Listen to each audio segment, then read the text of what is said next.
Avant toute chose juste, le 18 février 2024, soit dans quelques jours, je propose un webinaire gratuit sur comment optimiser ses séances de musculation. Je pense que si vous me suivez depuis un moment, ça peut vous intéresser, donc n'hésitez pas à vous inscrire, le lien est en description. Souvent, dans le monde du sport, on parle du pouvoir de la volonté. Il faut avoir la volonté, se lever le matin, j'y vais à fond, chose que je n'ai pas, globalement.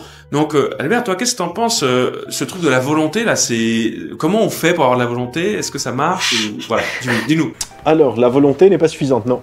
Pour pas le sport, pour tout en général. Donc, on a en sciences cognitives un concept qu'on appelle le Intention Action Gap, parce qu'on veut parler anglais. Donc, le trou intention-action, c'est le moment où le trou qui existe entre le moment où je déclare une intention, je peux la manifester en comportement.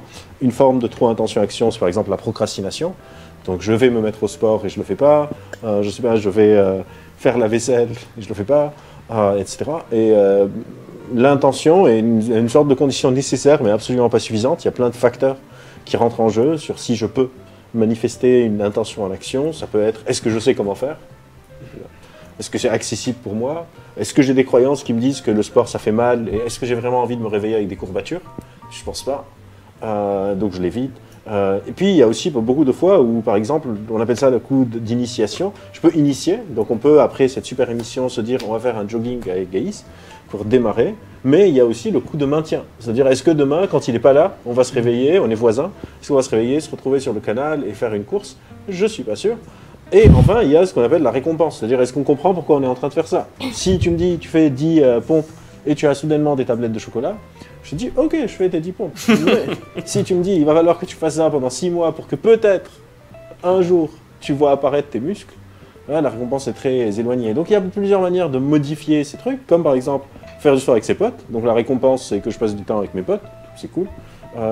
Ou de s'engager, par exemple, de se dire, ok, je vais te dire qu'on va aller jouer au basket sur le terrain, sur le canal, et on a une autre motivation, donc une autre coup d'initiation, un autre coup de maintien, parce que je me suis engagé vis-à-vis de toi. Donc c'est plus une sorte de une truc de volonté, il faut que je fasse du sport, il faut que je fasse du sport, c'est on va aller, je vais pas le planter, quoi.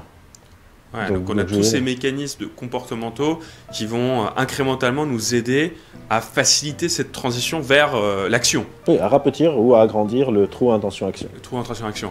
Et en plus, il y a des mécanismes de récompense qui vont plus ou moins nous aider aussi à, en fait, à le coupler. Notre cerveau ne fonctionne pas du tout sur ce qu'on appelle une causalité linéaire. C'est-à-dire, c'est pas A cause B, B cause C, C cause D, mais on fonctionne sur ce qu'on appelle des boucles de rétroaction.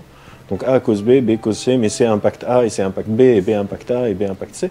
Et donc chaque fois que tu fais quelque chose, il y a une sorte de retour du réel qui va influencer les chances que tu as de le refaire dans le futur. Par exemple, en jeu vidéo, ils sont très bons à créer un truc qui s'appelle le Super Mario Effect. Quand tu perds, c'est supposé être une réaction, une récompense négative, mais ils te font ils te créent ce sentiment qu'en fait non, tu as avancé un peu et donc que ça vaut le coup de réessayer. Et donc de réessayer, et de réessayer, et de réessayer. Ouais, ça fait un peu machine à sous aussi ce que tu décris. Oui, les jeux vidéo, ils ont très très bien compris tous ces mécanismes.